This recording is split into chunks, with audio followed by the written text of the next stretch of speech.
Whoa. I'm running short of words right now, but I cannot afford this because I have to speak. Thank you so much for all the love, for all the warmth. Thank you for accepting me. Thank you very much.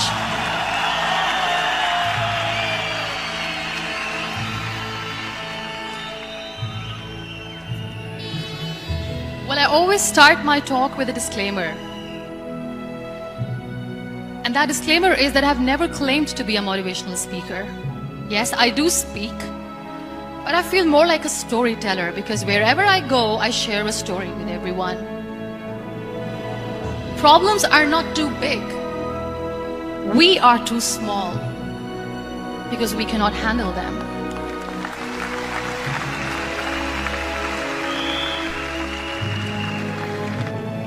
I believe in the power of words. Many people speak before they think. But I know the value of words. The words can make you, break you, they can heal your soul, they can damage you forever. So I always try to use the positive words in my life wherever I go. They call it adversity, I call it opportunity. They call it weakness, I call it strength. They call me disabled, I call myself differently abled. They see my disability. They see my disability, I see my ability. There are some incidents that happen in your life, and those incidents are so strong that they change your DNA. Those incidents or accidents are so strong that they break you physically. They deform your body, but they transform your soul.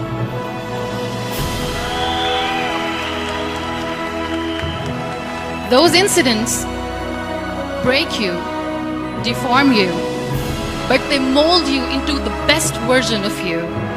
And the same thing happened to me. And I'm going to share what exactly happened to me. I was 18 years old when I got married. I belonged to a very conservative family, a Baloch family, where good daughters never say no to their parents. My father wanted me to get married. And all I said was, if that makes you happy, I will say yes. And of course, it was never a happy marriage. Just about after 2 years of getting married, about 9 years ago, I met a car accident. Somehow my husband fell asleep and the car fell in the ditch. He managed to jump out, saved himself. I'm happy for him. But I stayed inside the car and I sustained a lot of injuries. The list is a bit long. Don't get scared. I'm perfectly fine now. Radius ulna of my right arm were fractured. The wrist was fractured. Shoulder bone and collarbone were fractured. My whole rib cage got fractured. And because of the rib cage injury, lungs and liver were badly injured. I couldn't breathe. I lost urinary bowel control. That's why I have to wear the bag wherever I go. But that injury that changed me and my life completely. 3 vertebrae of my backbone were completely crushed, and I got paralyzed for the rest of my life. So this accident took place in a far-flung area in the outskirts of a very small province, Balochistan, where there was no first aid, no hospital, no ambulance. Many people came to rescue. They gave me CPR. They dragged me out of the car. There was this 4-wheeler Jeep standing in the corner of the street. They said, put her in the back of the Jeep and take her to the hospital, which is 3 hours away from this place. And they rushed me to the hospital. That is where I realized that my half body was fractured and half was paralyzed. I underwent multiple surgeries. Doctors have put a lot of titanium in my arm. There's a lot of titanium at my back to fix my back. That's why people in Pakistan call me the Iron Lady of Pakistan.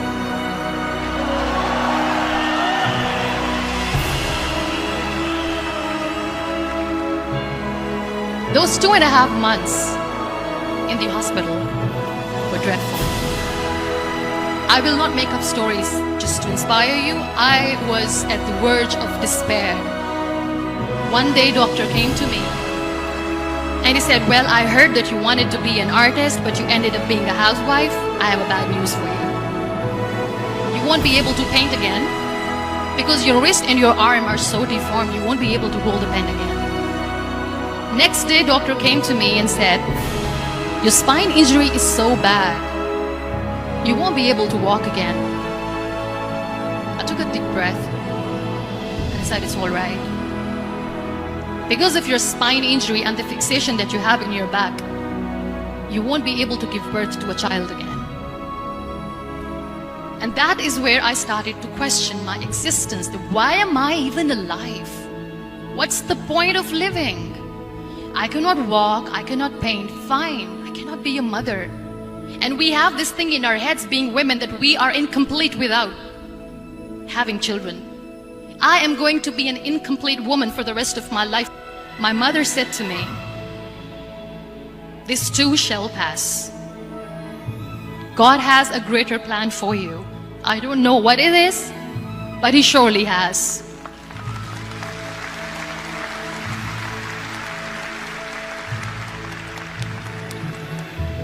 One day I asked my brothers, I know I have a deformed hand, but I'm tired of looking at these white walls in the hospital and wearing these white scrubs. If I want to do something, bring me some colors, bring me some small canvas. I want to paint.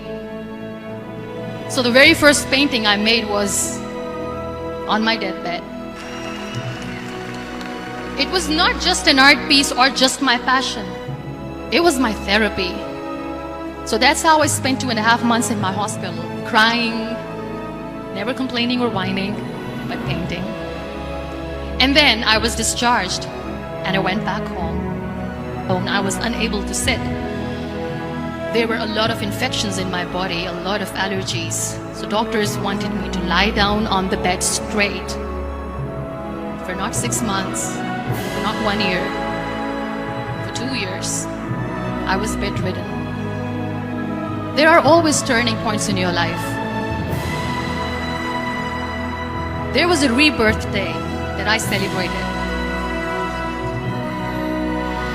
After 2 years and 2.5 months, when I was able to sit on a wheelchair, that was the day when I had the rebirth. And that day I decided that I'm going to live life for myself. I am not going to be that perfect person for someone. I am just going to take this moment and I will make it perfect for myself. That day I decided that I'm going to fight my fears. We all have fears. Fear of unknown, fear of known, fear of losing people, fear of losing health, money. We want to excel in career, we want to become famous, we want to get money. We are scared all the time. So I wrote down one by one all those fears. And I decided that I'm going to overcome these fears one at a time. Do you know what was my biggest fear? Divorce. I liberated myself by setting him free. And I made myself emotionally so strong that the day I got the news that he's getting married, I sent him a text that I'm so happy for you and I wish you all the best. And he knows that I pray for him today.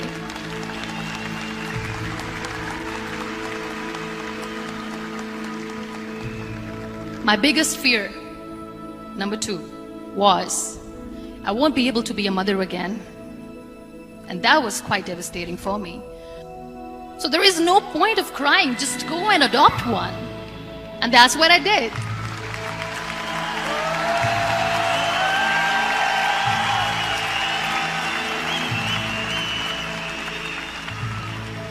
I gave my name in different organizations, different orphanages. 2 years later, I got this call from a very small city in Pakistan. There is a baby boy, and would you like to adopt? And when I reached there, the man was sitting and he was looking at me from head to toe. And I kept thinking that, oh my God, he's going to say she's on the wheelchair, she doesn't deserve it. He said, I know you will be the best mother of this child. You both are lucky to have each other.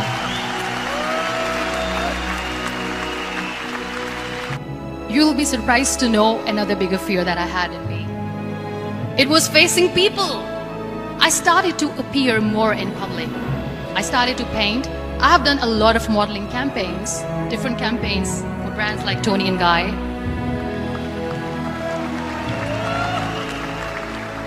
I decided that I'm going to join the national TV of Pakistan as an anchor person, and I've been doing a lot of shows for the last 3 years.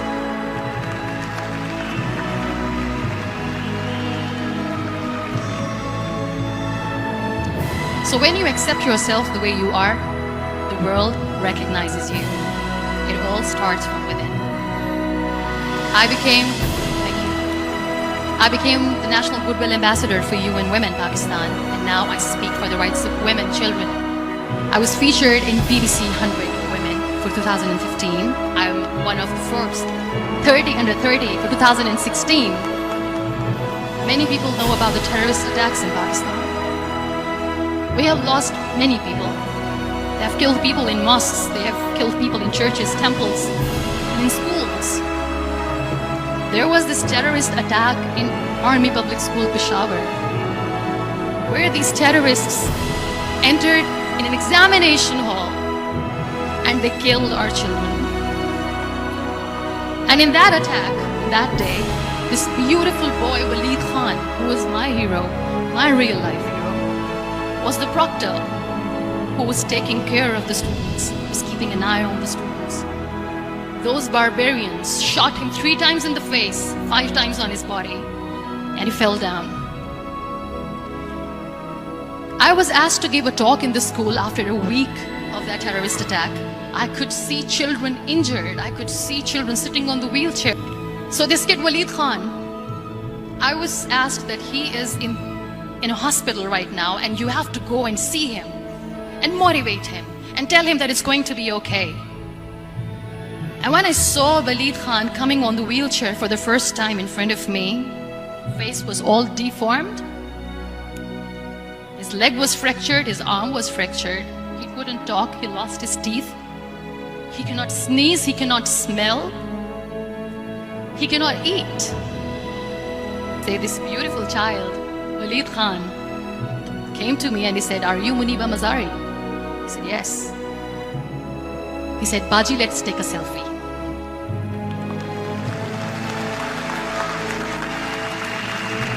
That when I was thinking too much about his deformities, he's happy with himself. He doesn't even care. Because today he goes in the same school, and when somebody asks him that what happened to your face, why so many scars, you know what he says? "These scars are my medals and I wear them with pride."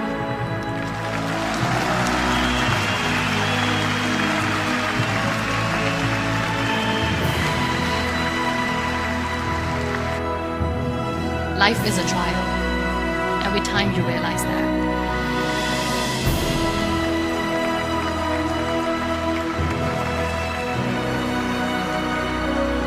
It is okay to be scared. It is okay to cry. Everything is okay, but giving up should not be an option. They always say that failure is not an option. Failure should be an option, because when you fail, you get up, and then you fail, and then you get up, and that keeps you going. That's how humans are strong.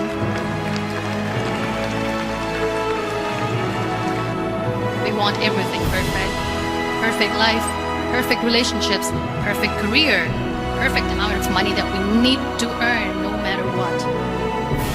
Nothing is perfect in this world. Some people ask me, "Don't you get tired of smiling all the time? What's the secret?" I always say one thing, that I have stopped worrying about the things that I have lost, the people that I have lost. Things and people who were meant to be with me are with me. And sometimes somebody's absence make you a better person. Cherish their absence. It's always a blessing in disguise.